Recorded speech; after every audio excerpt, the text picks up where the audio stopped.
y el sistema político, sino que también puede asumirse, como lo plantea este autor, como un actor importante del sistema comunicacional. En el caso mexicano, llevamos muchos años tratando de construir un tipo ideal de medios de comunicación, en el sentido de que lo que quisiéramos es tener medios que transmitan información veraz y oportuna, pero que no tuvieran ningún tipo de tendencia. Y esto a mí me parece, en términos políticos, una utopía, porque los medios de comunicación sin duda juegan un papel importante fijando postura en la agenda pública. En el caso mexicano, insisto, en aras de construir este ideal de medios imparciales, pues bueno, nadie lo dice con total apertura, pero hay otros países, como en Estados Unidos, para no ir lejos, en donde pues recientemente hubo elecciones, los medios de comunicación, por supuesto que asumen una postura política en favor o en contra de determinadas propuestas políticas. Para nadie es un secreto que Fox tradicionalmente apoya al Partido Republicano y sus candidatos. Y esto es así en Estados Unidos, pues porque así como en México cuidamos principios como la equidad en la contienda, en Estados Unidos quizás la piedra de toque del sistema electoral estriba en el ejercicio irrestricto de la libertad de expresión.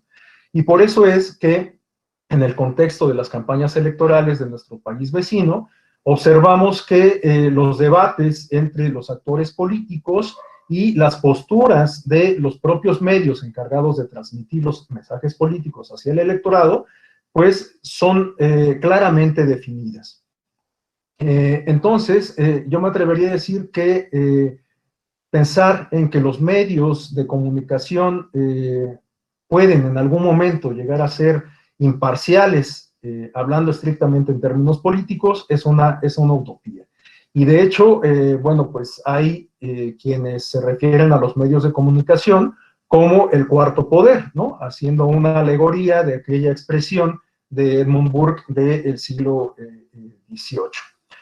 Bueno, y el tercer actor que identifica este autor en el sistema de la comunicación política es el de la ciudadanía, el ciudadano elector. Este autor nos habla de que el ciudadano elector en la mayoría de las ocasiones permanece con una participación un tanto escondida en este circuito comunicacional, porque la única forma de manifestarse es mediante las urnas, mediante el ejercicio del derecho al voto.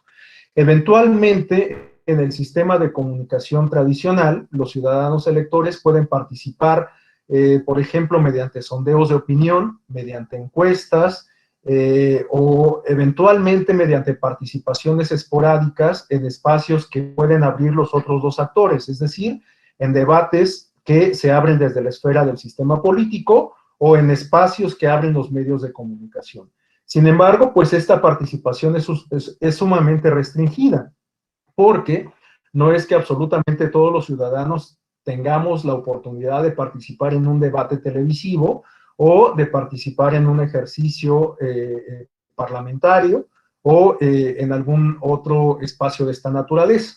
En realidad, los ciudadanos masivamente solamente nos podemos manifestar, solamente podemos participar de este circuito de comunicación política en el ejercicio del voto.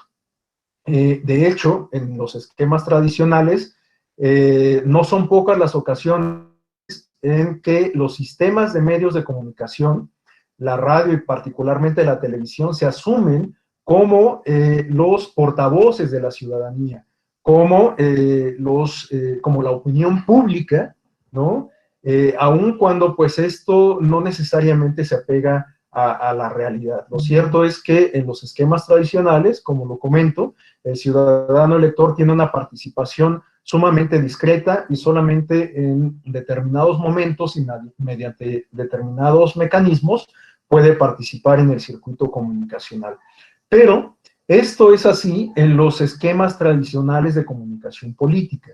porque en la actualidad, justamente a partir del avance tecnológico, a partir del advenimiento de las nuevas tecnologías y de la apropiación cultural y pragmática de las redes sociales en particular, los y las ciudadanas tienen mayores posibilidades de participar en este circuito comunicacional y de tener incidencia real en la toma de decisiones del ámbito público.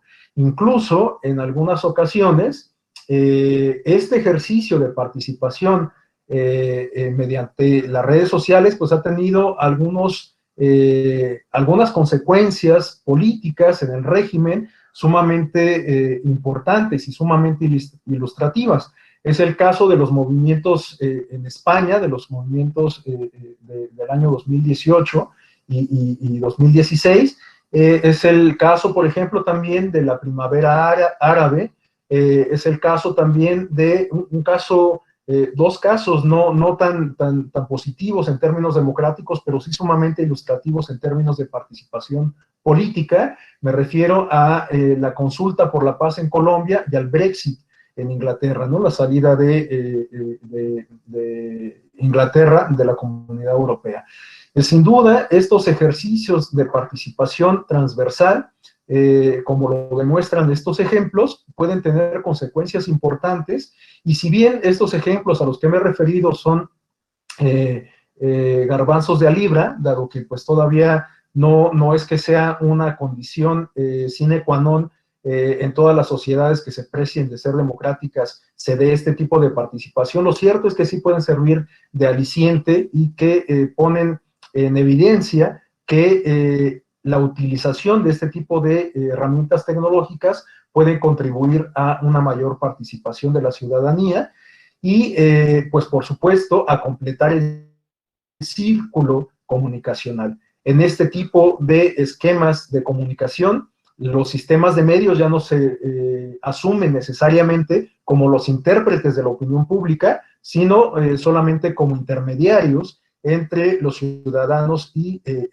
los actores del sistema político, ¿no? Entonces, bueno, este círculo comunicacional, insisto, es sumamente importante para entender cómo funciona el modelo de comunicación política en la mayoría de los regímenes políticos y entender también cómo en la mayoría de los casos, pues este circuito comunicacional empieza a cambiar a partir del uso de las nuevas tecnologías.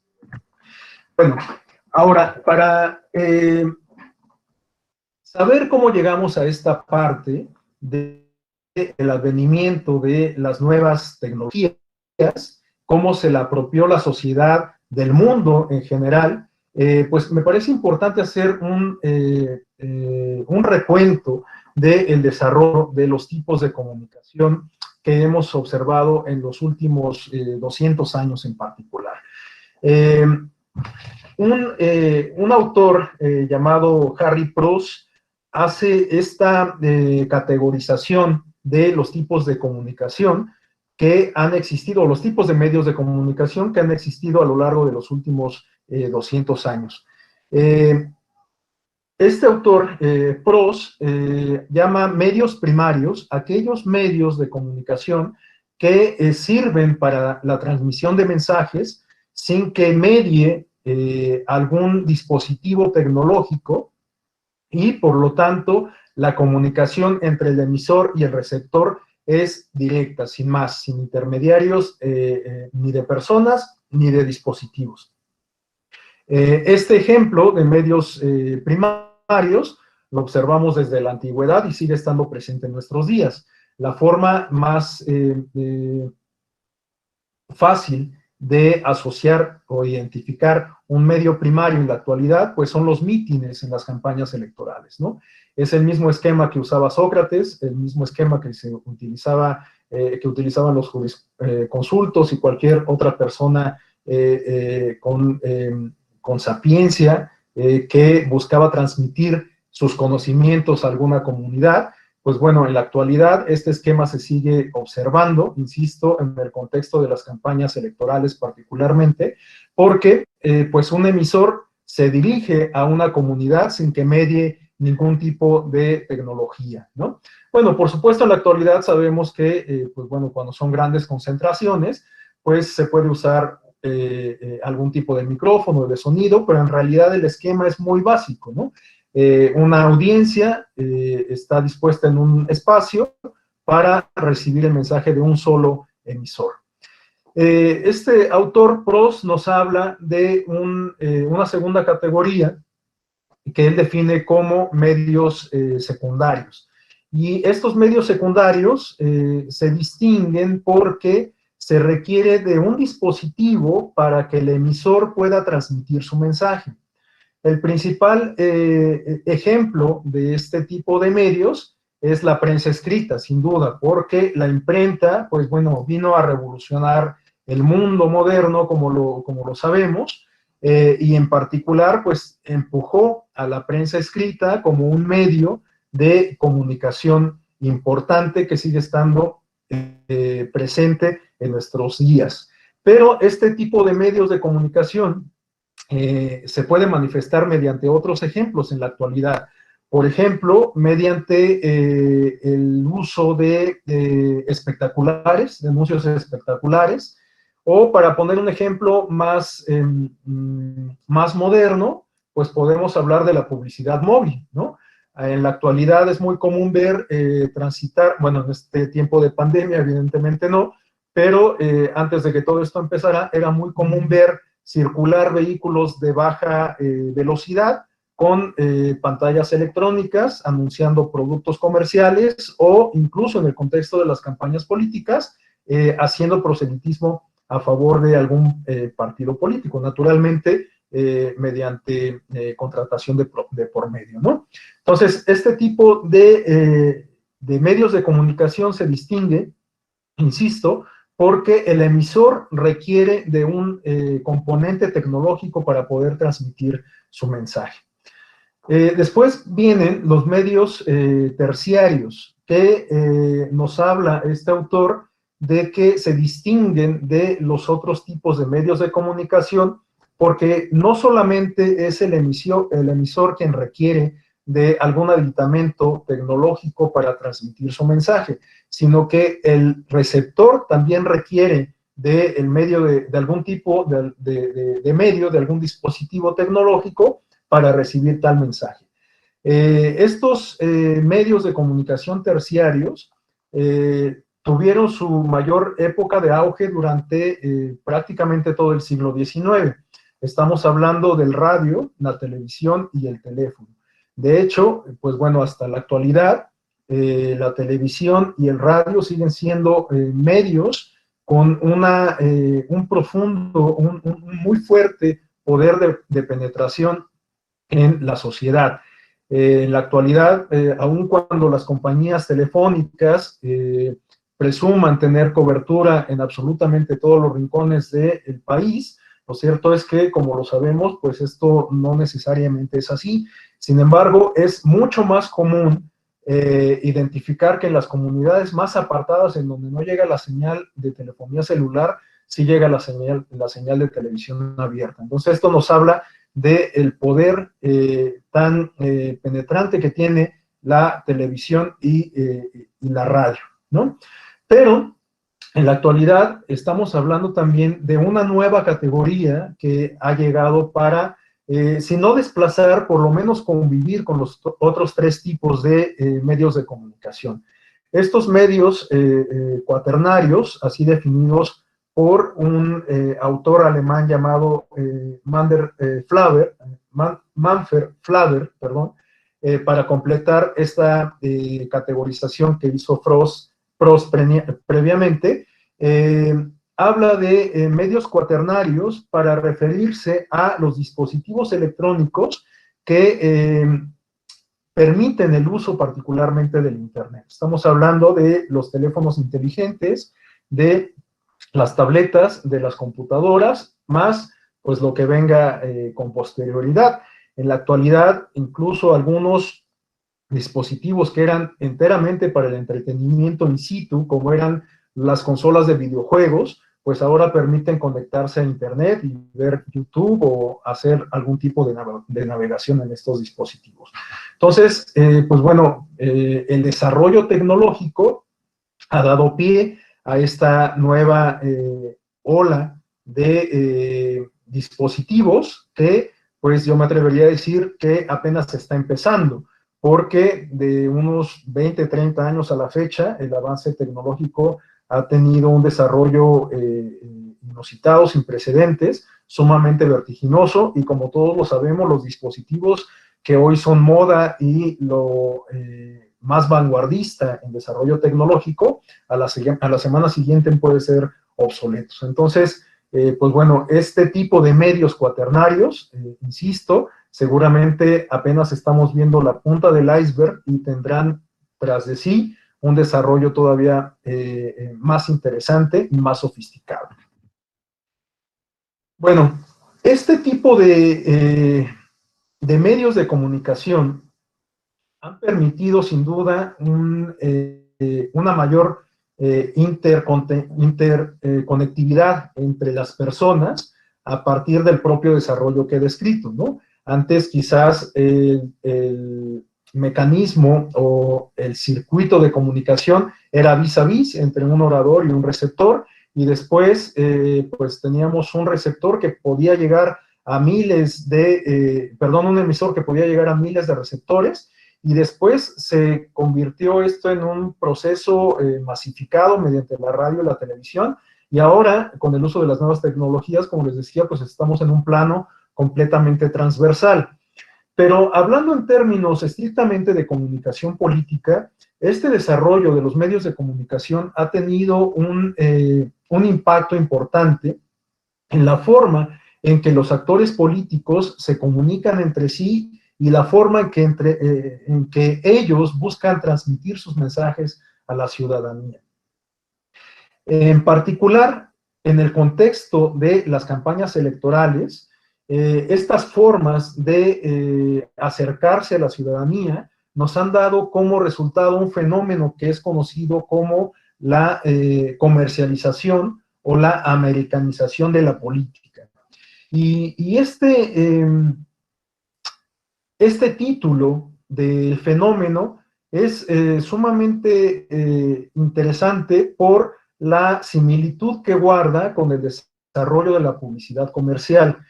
En la actualidad, los actores políticos, en particular quienes buscan obtener un escaño, un espacio ganado a partir del voto, han recurrido a algunas estrategias que son más propias de la publicidad comercial, y por ello es que en la actualidad vemos que las estrategias de comunicación política han cambiado con respecto a como solían ser hasta hace, no sé, unos 10 años todavía, ¿no? En la actualidad, pues bueno, los actores políticos, insisto, en particular quienes buscan obtener algún espacio mediante el voto popular, recurren cada vez más a los medios electrónicos, a Internet, Facebook, bueno, en general todas las redes sociales, pero sin renunciar a los medios tradicionales, a la prensa escrita y en particular a la radio y la televisión. Pero la forma en que se despliegan o se desarrollan las estrategias de comunicación en estos medios ha cambiado a efecto de centrar la atención en los candidatos por encima de las propuestas políticas. Y esto puede tener algunas implicaciones importantes para la democracia y en particular para la comunicación política, porque puede ser que mediante este fenómeno de la americanización de la política se merme la posibilidad de establecer un debate nutrido, importante, que se merme también la posibilidad de establecer canales de comunicación entre los actores políticos y los ciudadanos, porque todo se podría quedar en un plano meramente de superficialidad. En la actualidad es muy común que los candidatos se acerquen a empresas de marketing, a empresas de sondeos, de encuestadores, a empresas que se dedican a la organización de campañas publicitarias, o incluso que se acerquen a despachos o empresas que se dediquen a las relaciones públicas, ¿no? Y esto es así porque en la actualidad muchos actores políticos buscan venderse más en términos de imagen que en términos de propuesta política. Esto es algo que se ve no solamente en México, sino en prácticamente todo el mundo, con distintos matices y con distintas particularidades, pero no es un fenómeno exclusivo de México.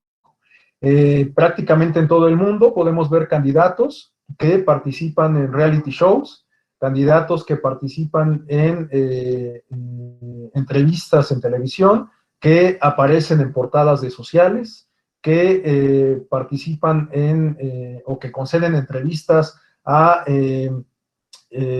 personas más dedicadas a la farándula que al análisis político, etcétera. Y esto busca, insisto, pues acercar la propuesta a la ciudadanía, pero quizás mediante mediante herramientas muy superficiales, mediante mecanismos muy superficiales. Y esto puede ir en demérito de la calidad de la democracia, sin duda alguna, ¿no?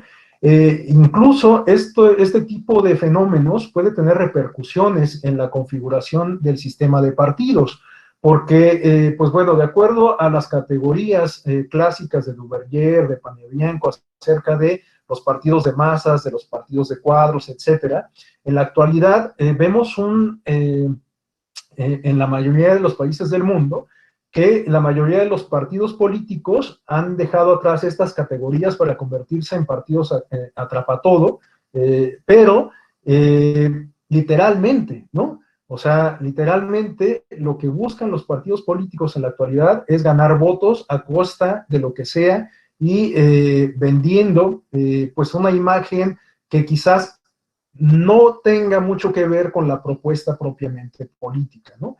Y esto es sumamente importante tenerlo en consideración, pues porque, insisto, puede ir en detrimento de la calidad de la democracia, aunque, pues bueno, por supuesto es perfectamente válido que los partidos políticos y los candidatos busquen las estrategias que mejor consideren para ganar los escaños. Evidentemente, siempre y cuando todo esto se haga al margen, o más bien hasta donde la ley se los permita, ¿no? Y este apunte me parece muy importante porque en aras precisamente de innovar en términos de publicidad o de propaganda política, tomando como referente la publicidad comercial, muchos actores políticos estiran demasiado la liga y justamente transgreden las reglas de la comunicación política. No es el tema de la sesión de hoy, pero bueno, pues sabemos que en cada contexto electoral los partidos políticos mantienen una guerrilla de baja intensidad al denunciar mutuamente todas aquellas conductas que consideran ilícitas precisamente por transgredir el modelo de comunicación política. No es de gratis, por supuesto, que en estos contextos comiciales sea cuando se incremente la carga contenciosa para la sala regional especializada, que precisamente se dedica a resolver todos los conflictos por vía del procedimiento especial sancionador que tienen que ver con el modelo de comunicación política. Bien, ahora para ir acercándonos un poco más a el modelo de comunicación política en México, hay una autora llamada Mariana Hernández Olmos que nos habla de distintas etapas del modelo de comunicación política en México. Esta autora refiere que al inicio de nuestro sistema político, en los albores del periodo revolucionario, pues el sistema de comunicación política no tenía ningún tipo de regulación. De hecho, pues las prácticas políticas se llevaban a cabo, pues quizás sin mucha conciencia de lo que implicaba propiamente la comunicación política. Naturalmente, en aquel entonces, pues había campañas electorales, los candidatos se postulaban para puestos de elección popular y hacían campaña a ras de suelo. Naturalmente en aquella época, pues por no existir todavía un avance tecnológico como lo conocemos en la actualidad, pues era muy recurrente el uso de medios primarios para la comunicación política. Después, en el periodo posrevolucionario, esta autora nos habla de un modelo de comunicación no escrito, en donde refiere que Francisco I. Madero introdujo un modelo de comunicación política que pues se podría considerar vigente hasta nuestros días, porque incluye elementos como las campañas electorales, la organización de mítines, la propaganda y los discursos. Pero, pues como sabemos, en 1911 Francisco I. Madero emitió la primera ley electoral, o bueno, se encargó de promulgar la primera ley electoral del siglo XX y la primera de nuestro sistema político mexicano. Y aun cuando pues era muy incipiente y regulaba aspectos muy básicos del naciente sistema político y sistema electoral, pues bueno, de alguna forma sentó las bases de lo que hoy conocemos como el sistema político electoral y del sistema de comunicación política. Posteriormente, esta autora nos habla de una tercera etapa que ella refiere como el modelo tradicional y que se centraba en la hegemonía ejercida por el Partido Revolucionario Institucional. De modo que escasamente se presentaban algunos de los elementos que podemos observar en el modelo de comunicación política actual, como los sondeos de opinión, las encuestas, etcétera, ¿no? Naturalmente, en esta etapa del sistema de partidos mexicano, en donde existía la hegemonía de un solo partido, pues las campañas electorales en los medios de comunicación eran más bien nulas, ¿no? Los espacios noticiosos, pues, se enfocaban a la cobertura del partido oficial y sus candidatos, y no era común, por supuesto, observar debates entre candidatos o partidos políticos, y en aquellos casos en que se hubiera logrado realizar algún tipo de debates, pues bueno, seguramente no hubiera acaparado la atención de los medios de comunicación, que como sabemos en este contexto, pues no solían ser parciales, ¿no? Y la última etapa de la que nos habla esta autora se refiere a la comercialización. En particular a la elección presidencial del 2000, en donde inicia una nueva era del modelo de comunicación política, en donde se observan ya algunos de los elementos que he referido como parte del fenómeno de la americanización de las campañas, ¿no? O de la política. El candidato es visto como un producto y los electores como potenciales consumidores. En un segundo momento, nos dice esta autora, se percibe una variante que podría denominarse como de comercialización en el espacio virtual. Se trata de una combinación de la comercialización y el mercadeo de las campañas electorales que se ha trasladado al espacio virtual, que tiene mucho que ver con esto que ya he comentado sobre la comercialización de la política, que pues ha tenido en los últimos 20 años algunos cambios importantes, como lo vamos a ver a continuación. Bueno, hasta aquí dejo la parte digamos, apuntes teóricos para pasar ahora a la parte de antecedentes históricos del actual modelo de comunicación política y después entrar propiamente a la descripción del modelo actual de comunicación política. Hasta aquí, ¿hay alguna intervención o alguien desea tomar la palabra para hacer algún apunte? Así es, maestro Rafael. Fíjese que hay dos preguntas del público. La primera fue de Vanessa Úrsula Rodríguez, que le pregunta si las bardas, la pinta de bardas seguramente se refiere, entran como medios secundarios de comunicación. Sí, pues yo creo que sí entran dentro de los medios secundarios, aunque me parece que pudiera estar entre el medio primario y el medio secundario, ¿no? Porque en realidad no se requiere, digamos, de un dispositivo tecnológico.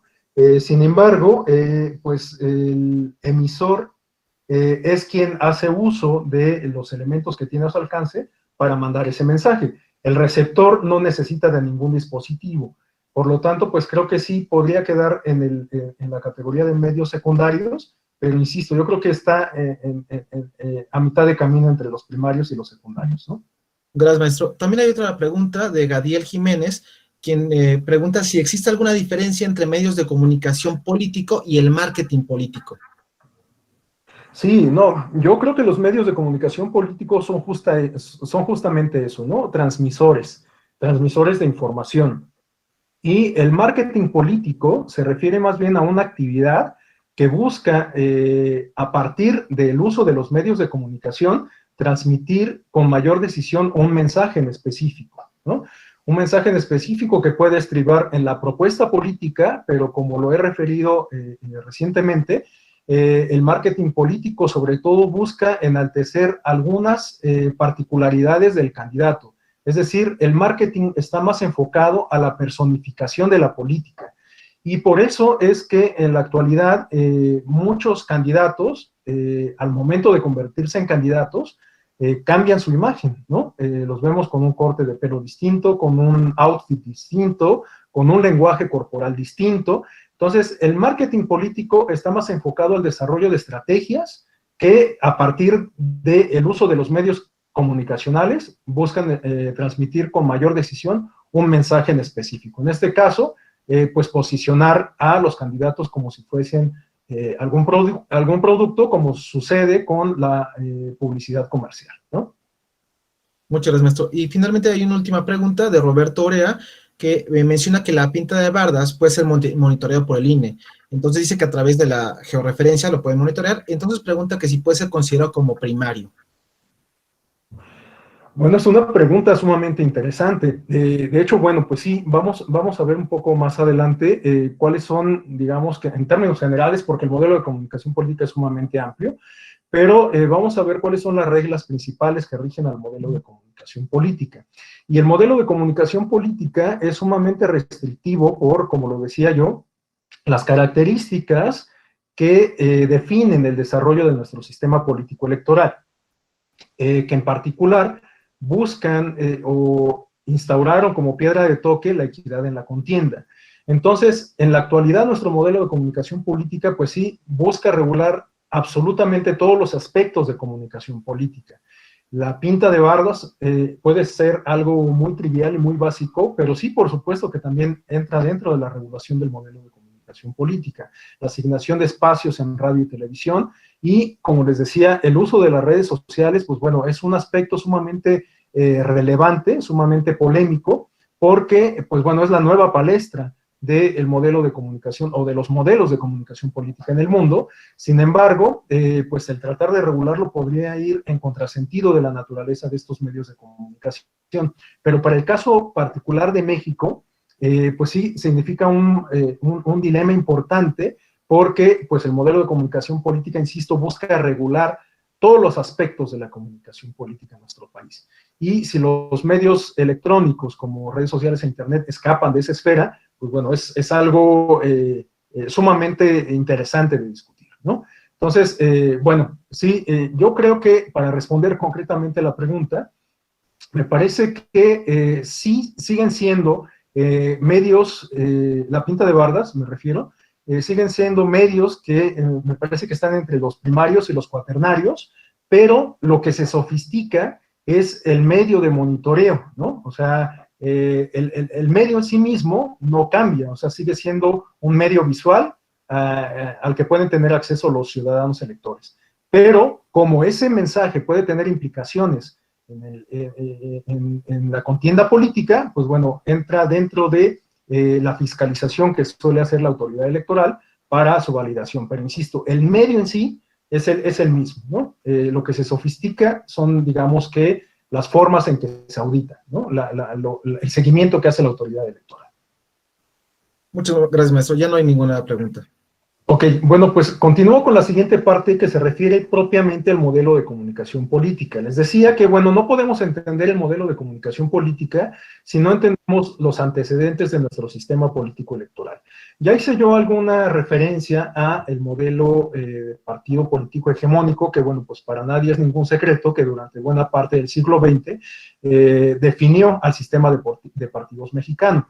De hecho, bueno, pues es un modelo de partido tan particular que Sartori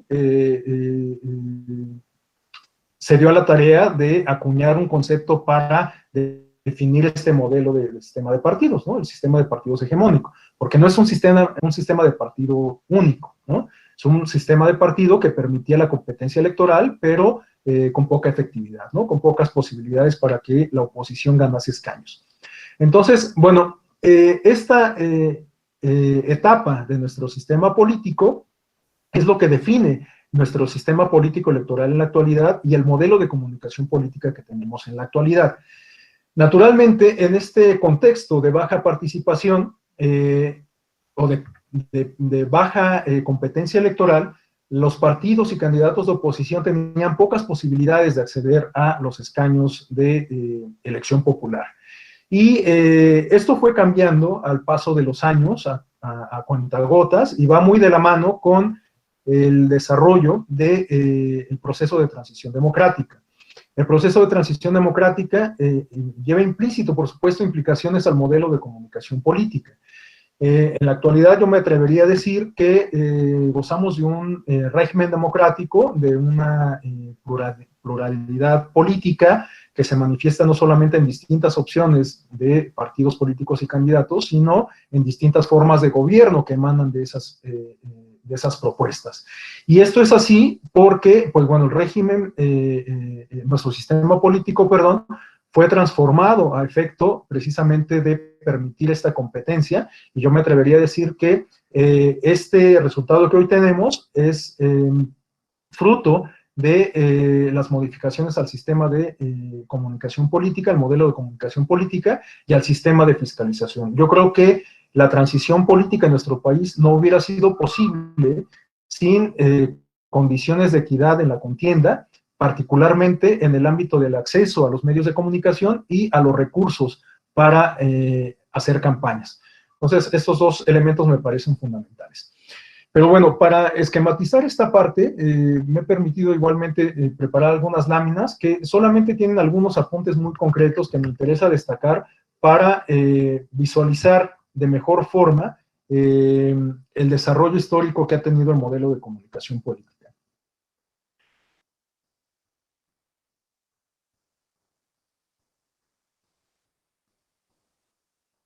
Sí se ve ya, ¿verdad? Así es, maestro. Ok. Bueno, el modelo de comunicación política, yo me atrevería a decir que encuentra su génesis con una reforma constitucional en 1973 que permitió el acceso restringido de partidos políticos de oposición a los medios de comunicación, en particular a la televisión, en el contexto de campañas electorales. Este dato es sumamente importante porque se da incluso antes de lo que la mayoría de los analistas identifican como el inicio de la transición político-electoral que estriba en la reforma constitucional de 1976. Entonces, yo destaco este dato de una reforma constitucional que hubo en el año 1973 para permitir el acceso de los partidos de oposición a la radio y la televisión en el contexto de las campañas electorales. Pero, pues sin duda, un hito en el desarrollo del modelo de comunicación política en México lo encontramos con la reforma a la Constitución del año de 1976. En particular, con la naturaleza jurídica que se otorga a nivel constitucional a los partidos políticos. Me refiero a que ahora, como lo sabemos, se les conoce como entidades de interés público. Y como entidades de interés público, no solamente pueden ser concebidos como catapultas de los ciudadanos hacia el poder, ¿no? Son, como sabemos, los partidos políticos son los medios tradicionales a través de los cuales los ciudadanos pueden acceder al poder. Pero no solamente esta naturaleza de entidades de interés público los compromete a la construcción de una vida democrática.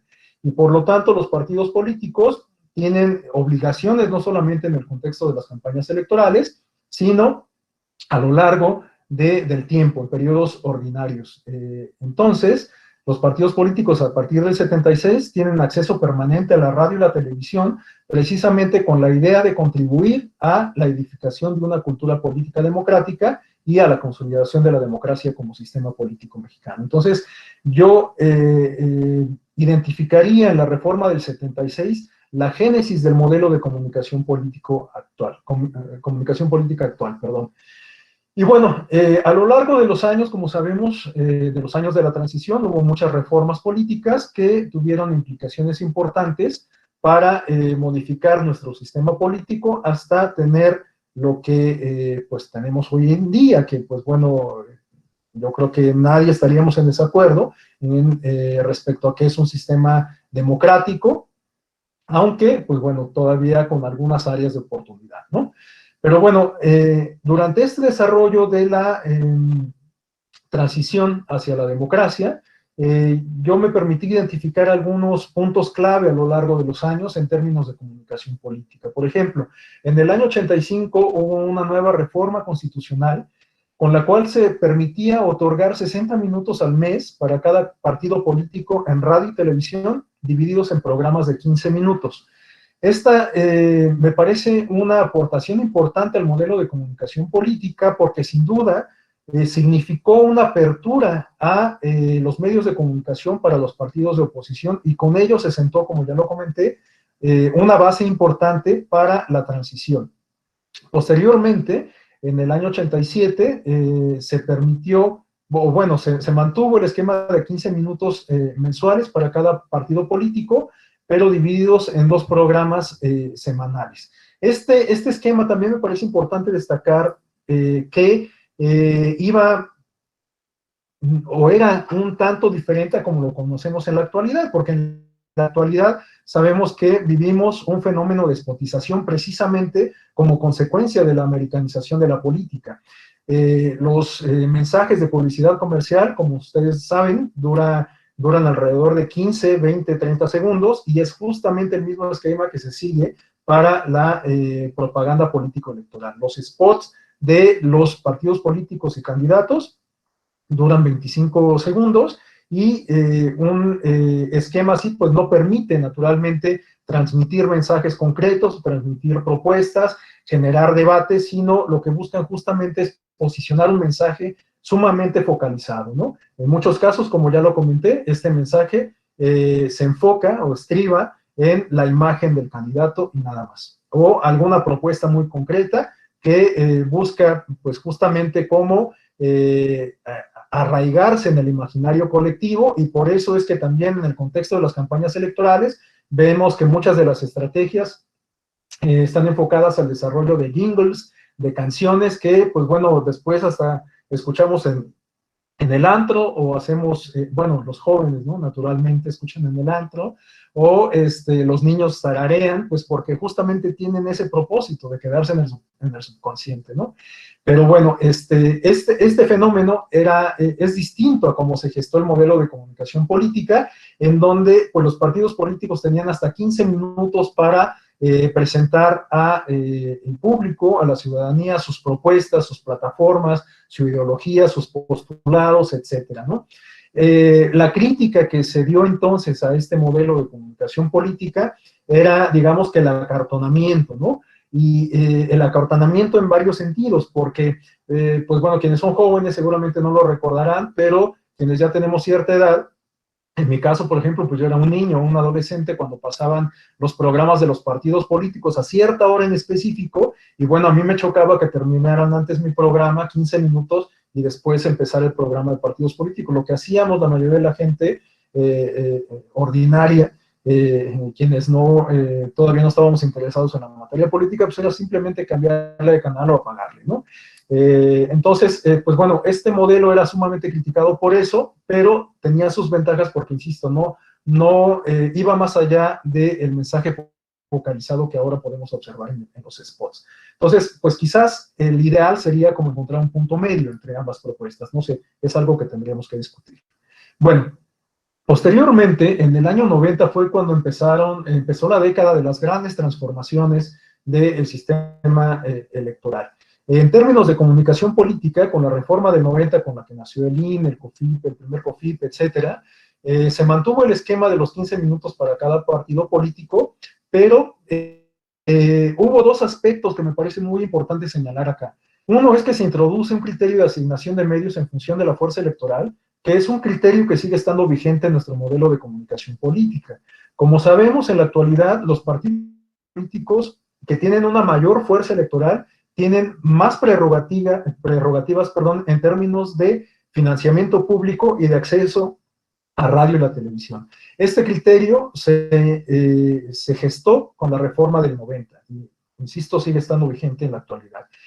También otro aspecto que vale la pena destacar es que los partidos pueden contratar con concesionarios a través del Instituto Federal Electoral, es decir, el entonces IFE ponía a disposición de los partidos políticos y candidatos un paquete, digamos, por decirlo en términos coloquiales, de espacios en radio y televisión comercial que se contrataban a través del propio IFE.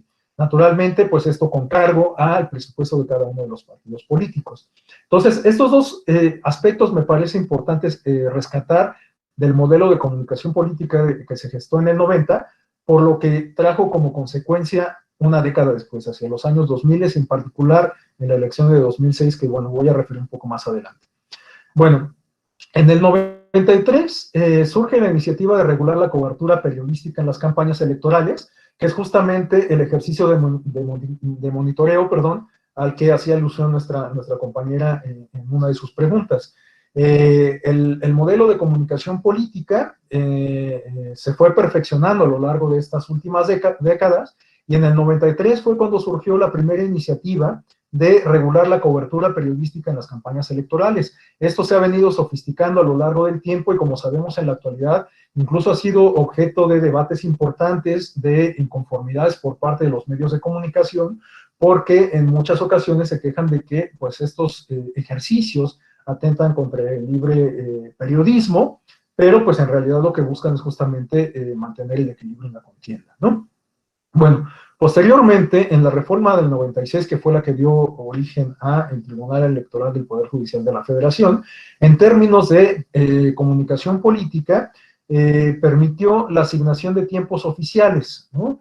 En la actualidad, sabemos que el Instituto Nacional Electoral asigna tiempos oficiales a los partidos políticos y candidatos, pero esta disposición data del año 1996, aunque bueno, ahora sabemos que tiene algunas particularidades a las cuales me voy a referir más adelante. También, bueno, esta reforma permitió la compra de promocionales de campaña con cargo al presupuesto del IFE y compra de tiempos comerciales en las campañas. Con estas reglas del 96, se llevaron a cabo las elecciones del año 2000, que en términos de transición democrática fueron sumamente relevantes porque fue la primera vez que un candidato de oposición ganó la presidencia de la República. Hablamos de Vicente Fox Quesada. Y para muchos analistas, este fue el punto clave de la transición democrática. Para muchos otros analistas, la transición democrática está incompleta porque todavía no hemos logrado establecer una democracia social, porque siguen estando ausentes, o bueno, estaban ausentes hasta hace algunos años, mecanismos de participación política directa, etcétera, ¿no? Pero yo coincido con los analistas que opinan que el punto clave de la alternancia se dio en el 2000 con el triunfo de un candidato de oposición para la presidencia de la República después de casi 7 décadas de hegemonía de un solo partido político. Bueno, parte que explica el triunfo de un candidato de oposición estriba precisamente en la posibilidad de tener mayor acceso a los medios de comunicación, bien sea a partir de los medios o de los tiempos asignados por el Instituto Federal Electoral en aquel entonces, o por la compra directa de espacios en radio y televisión con concesionarios, ¿no? Esto, pues, pudo haber sido celebrado precisamente por lo que significó la elección del 2000, pero tuvo consecuencias importantes en la elección del 2006, porque la elección del 2006 fue la antesala al modelo de comunicación política actual, y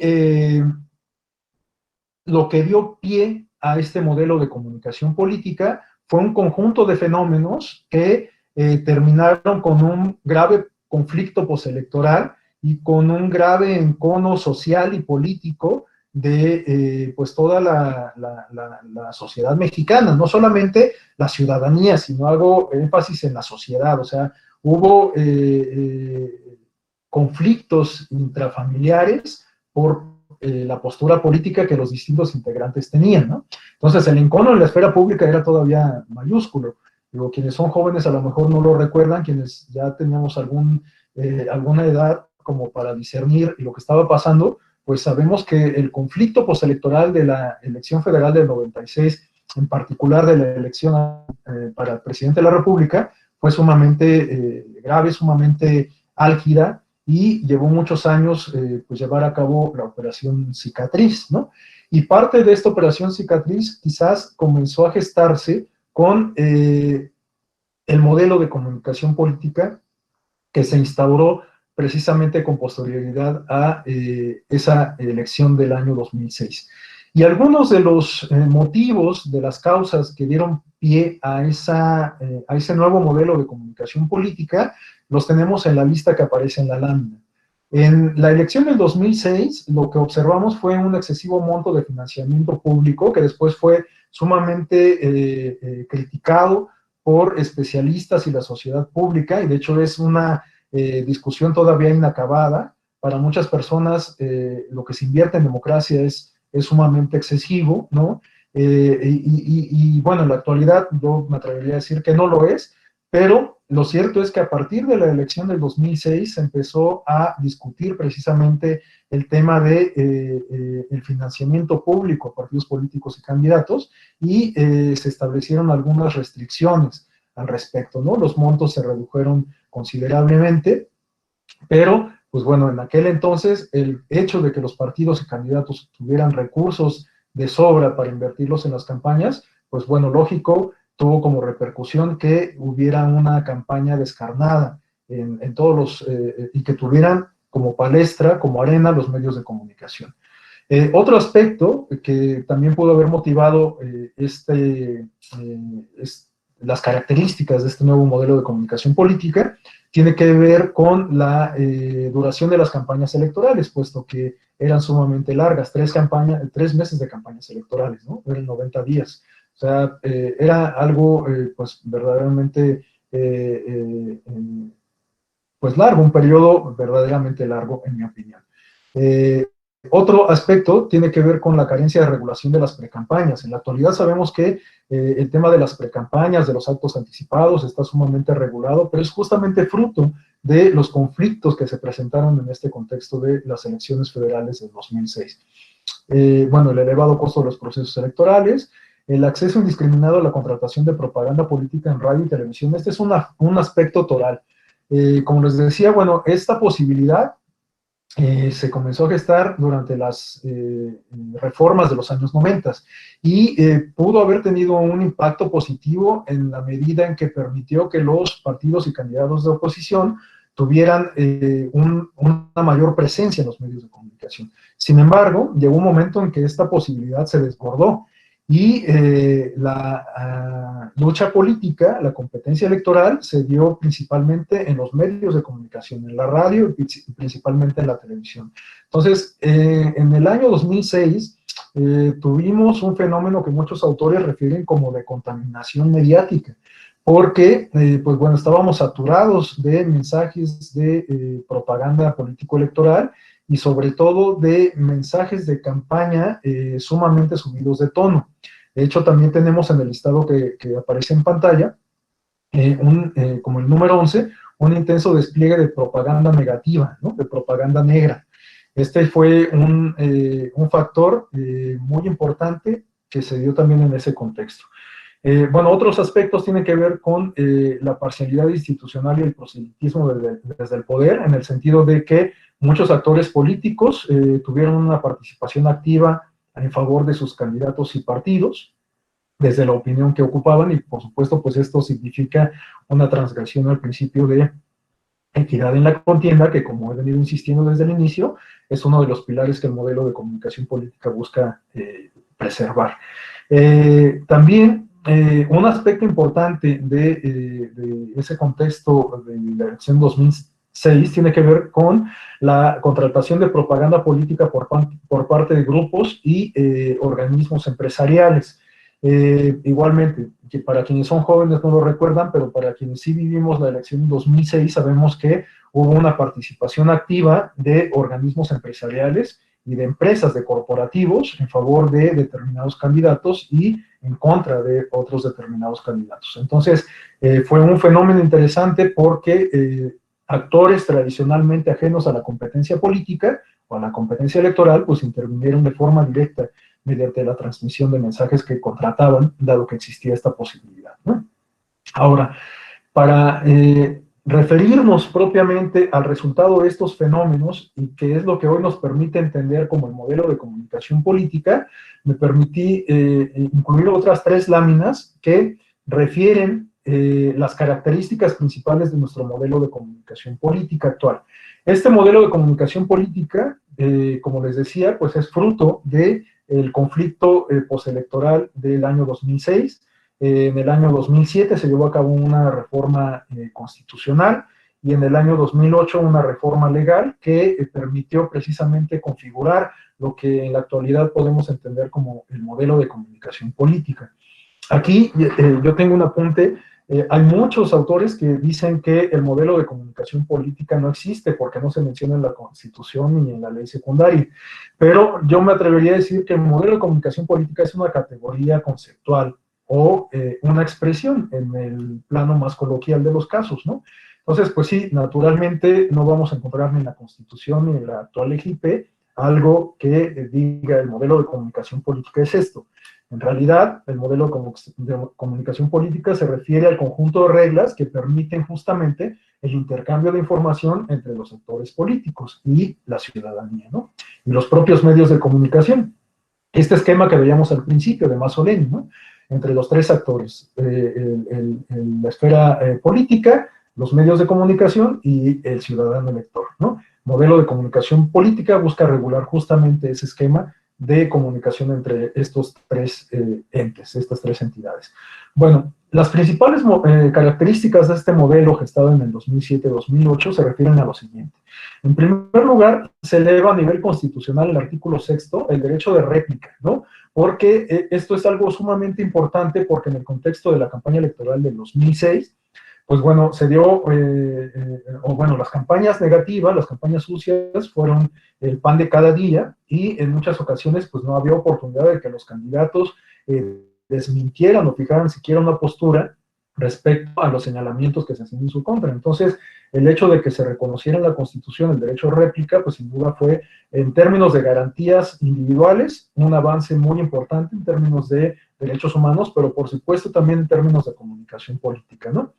Un segundo aspecto se refiere a que el entonces Instituto Federal Electoral se convirtió en el administrador exclusivo del 12% de los tiempos del Estado para la comunicación política en todo momento, es decir, en periodo electoral y en periodo ordinario. A partir de entonces, el Instituto Federal Electoral se convirtió en el único ente encargado de la administración de los tiempos en radio y televisión para los actores políticos, ¿no? Como tercer aspecto, toda propaganda o promoción electoral en radio y televisión debe cursar por los tiempos del Estado y por lo tanto queda prohibido contratar o adquirir espacios para transmitir mensajes con fines electorales. Otro aspecto sumamente importante de nuestro modelo actual. Ningún actor político puede contratar o adquirir tiempos en radio y televisión. Siguen teniendo los partidos políticos en particular su prerrogativa concedida desde el año 76 respecto a el acceso a radio y televisión de forma permanente, con el incremento que se requiere en el contexto de una campaña electoral, pero solamente a través de tiempos oficiales que son administrados en exclusiva por la autoridad electoral. La posibilidad de contratar espacios comerciales de forma directa quedó completamente cancelada a partir de entonces. Se establecieron las reglas de asignación del tiempo en medios en su nueva calidad de autoridad nacional regulatoria en esta materia, administrarse esos tiempos para sus propios fines, es decir, para la publicidad institucional del INE, de las autoridades electorales locales, de las autoridades electorales federales, como los tribunales o bueno, el Tribunal Electoral y los tribunales locales, etcétera. Y para atender el derecho de los partidos políticos a la radio y la televisión, para preservar ese derecho que está consagrado en la Constitución, insisto, desde el 76. Bueno, se regularon por primera vez los procesos de precampañas y se establecieron nuevas reglas tanto para las precampañas que se estaban regulando precisamente y las campañas electorales, tanto las federales como en las 32 entidades federativas. Este es un aspecto también muy importante del modelo de comunicación política, porque en la medida en que la ley electoral estableció reglas para, se fijaron también algunos criterios respecto a los tiempos en que un candidato puede empezar a hacer proselitismo, respecto a el uso de recursos públicos también en el contexto de unas campañas electorales o precampañas, etc. Entonces es un aspecto muy importante de nuestro modelo de comunicación política. Bueno, se redujeron de modo significativo los tiempos de campañas electorales, eliminando prácticamente 30 días de campaña. Se suspendió la propaganda gubernamental durante periodos de campaña. Es un criterio que sigue estando vigente y que es sumamente sancionado en la actualidad, como lo sabemos. Las autoridades gubernamentales pueden transmitir en el contexto de las campañas electorales solamente información que tenga que ver con la seguridad nacional, con la salud, con los derechos humanos, etcétera. Nada relacionado con programas sociales y nada relacionado mucho menos con cuestiones electorales. Bueno, otros 5 aspectos que son fundamentales de nuestro modelo de comunicación política. Se prohíbe la difusión de propaganda electoral, en la cual los partidos echen mano de expresiones denigratorias o difamatorias a candidatos o partidos. Esto fue una disposición que pues resultó quizás oportuna en ese contexto del conflicto postelectoral y por eso se incorporó al modelo de comunicación política, porque, pues bueno, con toda esa efervescencia que había en el contexto postelectoral, pues bueno, algunos candidatos hicieron ciertas expresiones en contra de las autoridades electorales, en contra de otros candidatos, etcétera, y por lo tanto, pues bueno, se consideró oportuno que en ese momento se estableciera esta restricción al ejercicio de la libertad de expresión, ¿no? Posteriormente, en ese mismo contexto, se mandató también al IFE a realizar una verificación a las señales de radio y televisión durante las campañas para comprobar el cumplimiento de la transmisión de las pautas en los términos que establece la ley, ¿no? Esta obligación que tiene todavía el Instituto, ahora el Instituto Nacional Electoral, de verificar que se transmita la pauta en los términos en que esta autoridad la emite. Otro aspecto más se refiere a la prohibición de que actores ajenos al proceso electoral, es decir, personas físicas o morales, incidan en las campañas electorales y sus resultados. Se elevó a nivel constitucional la prohibición de que actores ajenos a la contienda electoral pudiesen contratar espacios en radio y televisión para influir en las preferencias electorales a partir de la experiencia de la intervención del Consejo Coordinador Empresarial y otros y algunas empresas en particular en el contexto de las campañas del 2006. Entonces, en la actualidad, pues bueno, esta prohibición está contenida en la Constitución y por lo tanto, pues se tiene que cumplir al pie de la letra. Se ordenó el despliegue de un monitoreo de los programas con contenido noticioso para verificar su apego a los principios de libertad, equidad y responsabilidad social. Esto, pues como veíamos, bueno, data igualmente de las reformas de los años 90, pero pues se ha venido sofisticando y en la actualidad, como sabemos, en el contexto de una campaña electoral, el Instituto Nacional Electoral suele difundir entre los medios de comunicación, comunicadores, periodistas y demás, una serie de lineamientos que buscan precisamente preservar la equidad en la contienda sin alterar el ejercicio libre del periodismo. Y finalmente, un aspecto que vale la pena destacar de este modelo de comunicación gestado en el 2007-2008 es la incorporación del procedimiento especial sancionador que, bueno, encuentra su origen en sede jurisdiccional, ya que el Tribunal Electoral ordenó al Instituto Nacional Electoral que ejecutara a partir de sus atribuciones constitucionales un mecanismo de procedimiento sancionador que se diferenciara del ordinario precisamente por su expeditez, ¿no? Y bueno, pues el INE desarrolló este mecanismo y el legislador consideró conveniente regular este mecanismo adoptarlo en la legislación, regularlo y, pues bueno, adoptarlo como parte del sistema electoral, y en la actualidad, pues es un elemento sustantivo del modelo de comunicación política. Bueno, y para concluir, dado que estamos sobre el tiempo y dejar al menos algunos minutos para el intercambio de opiniones, solamente me referiría a algunos aspectos que introdujo la reforma electoral del año 2014, que es la última que hemos tenido en materia político-electoral, y que tuvo algunas implicaciones importantes para el sistema electoral, dado que transformó toda la lógica comercial del país, pero que en el modelo de comunicación política, pues en realidad respetó todas las reglas que fueron gestadas en el 2007, salvo con algunas particularidades. Por ejemplo, bueno, tenemos en pantalla varios aspectos, pero yo quisiera rescatar o destacar solamente tres en particular, ¿no? La primera es que se ratificó al INE la facultad de ser la única autoridad administrativa o encargada de la administración de los tiempos del Estado para partidos políticos y candidatos, ¿no? Es decir, se preservó esta prerrogativa y se reforzó esta atribución al Instituto Nacional Electoral, pero pues como autoridad nacional ahora, pues se concentró esta facultad para pues prácticamente todas las contiendas electorales que hay en el país, ¿no? Entonces, si antes el INE ya tenía esta facultad cuando era IFE para los procesos electorales federales, pues a partir de su naturaleza nacional, ahora tiene esta facultad para absolutamente todas, para administrar absolutamente en todas las elecciones los tiempos que corresponden a los partidos políticos de candidatos. Ese es el primer aspecto que deseo destacar. El segundo aspecto se refiere a que, bueno, pues como la reforma del 2014 introdujo la figura de los candidatos independientes, pues naturalmente la ley electoral fue sensible a esta modificación y se establecieron reglas para el acceso a los medios de comunicación para candidatos independientes. Las reglas, pues bueno, son muy genéricas, no voy a entrar en detalles por el tiempo que tenemos, pero bueno, los candidatos independientes tienen garantizada esta prerrogativa, se les considera a los candidatos independientes como una sola bolsa, vamos, como si fueran integrantes de un partido político de nueva creación, y por lo tanto participan solamente en el 30% que se asigna de forma equitativa, dado que, como sabemos, el 70% restante se asigna en función de la fuerza electoral de cada partido político, ¿no?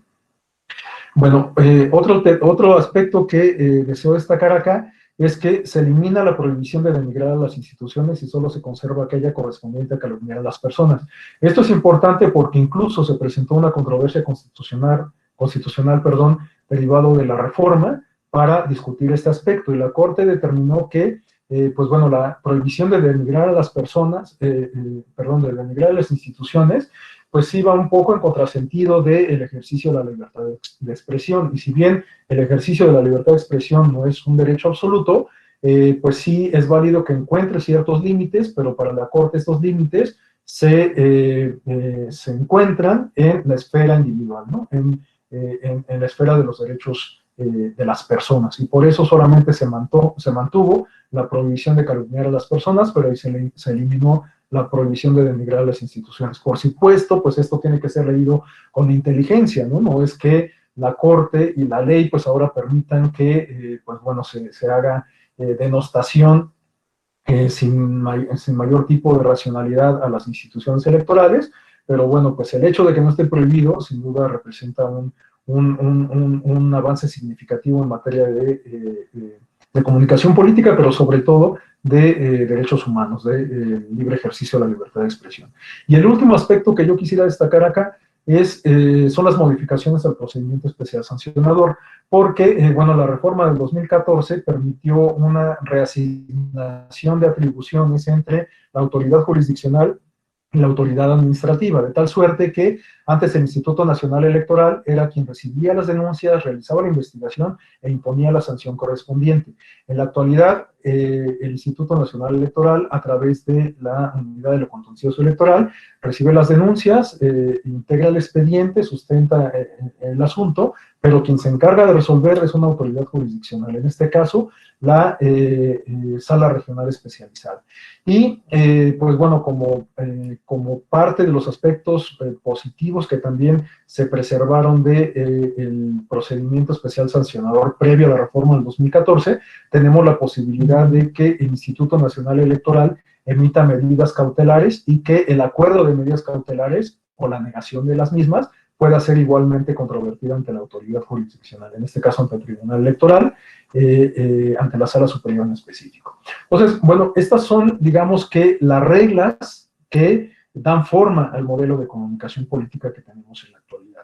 Es algo que, como les digo, resulta sumamente intrincado porque pues de estas reglas genéricas derivan un montón de reglas particulares, ¿no? En la actualidad, como lo mencionaba, entran dentro de la fiscalización que hace el Instituto Nacional Electoral, no solamente para comprobar los gastos de campaña, sino también para, en términos de comunicación política, ¿no? Entonces, bueno, es algo sumamente importante, y yo lo único que dejaría como colofón de mi exposición para cederles la palabra a ustedes, es que, pues bueno, la reforma del 2014 dejó nuevamente fuera la regulación de las redes sociales e internet, de las nuevas tecnologías. Yo originalmente pensaría que la reforma del 2007 quizás dejó fuera este ámbito de las nuevas tecnologías, porque en 2007 a lo mejor todavía no teníamos un desarrollo tan común, tan cotidiano como el que tenemos en la actualidad, teniendo tan al alcance los dispositivos electrónicos como los teléfonos inteligentes, tabletas y demás, ¿no? Y en ese entonces incluso era caro el tener la telefonía celular o el internet, y aparte funcionaba de una manera distinta, etcétera, ¿no? Pero quizás, bueno, y quizás a ello se deba que el legislador haya dejado fuera estos aspectos en la reforma del 2007, pero en 2014 pues ya era una realidad diferente. Entonces, bueno, en realidad no sé por qué el legislador dejó fuera este aspecto, pero yo tengo dos hipótesis. Una es que justamente el legislador quizás comparte esta perspectiva que yo tengo de que a lo mejor no es lo más conveniente regular con la misma, con el mismo detalle que la radio y televisión, los medios electrónicos, pero también puede ser que pues el legislador haya sido simplemente omiso. Yo me decanto más por la primera hipótesis, ¿no?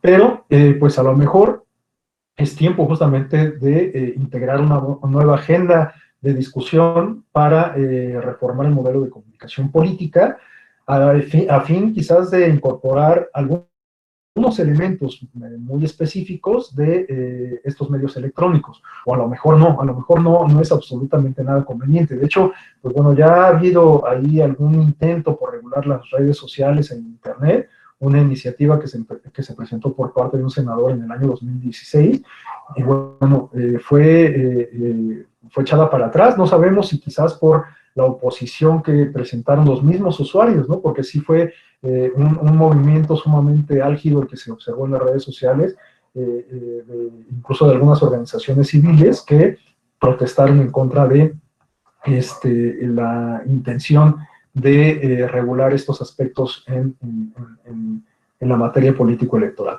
Entonces, bueno, pues yo dejaría hasta aquí la exposición, cediéndoles el uso de la voz, quizás por unos, no sé cuánto tiempo tengamos, Daniel, para algunas preguntas y respuestas o intercambio de opiniones, ¿no? O sea, en realidad no necesariamente esto tiene que ser esperar una réplica de mi parte, sino más bien pues escucharlos también a ustedes, por supuesto. Entonces, bueno, pues cedo los micrófonos, maestro Daniel García. Muchas gracias, maestro Caballero.